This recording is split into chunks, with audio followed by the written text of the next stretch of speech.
৩,৫০০ কোটি টাকার বেশি লেনদেন করেছে আর্জেন্টিনা, ফেঁসে যাচ্ছে আমেরিকার গোয়েন্দার কাছে।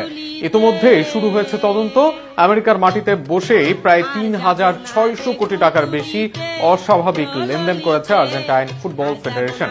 মেসিদের বোর্ডের ওপর এই তদন্ত নিয়ে আরও থাকছে প্রতিবেদন। বিশ্বকাপে আর্জেন্টিনার পারফরমেন্সের আড়ালে দেশটির ফুটবল প্রশাসনে নেমে এসেছে নতুন ঝড়। প্রায় ৩০০ মিলিয়ন মার্কিন ডলার অর্থাৎ বাংলাদেশি মুদ্রায় প্রায় ৩,৬০০ কোটি টাকা সন্দেহজনক আর্থিক লেনদেনের অভিযোগে আর্জেন্টিনা ফুটবল ফেডারেশন এএফ এর বিরুদ্ধে তদন্ত শুরু করেছে যুক্তরাষ্ট্রের কেন্দ্রীয় তদন্ত সংস্থা এফবিআই।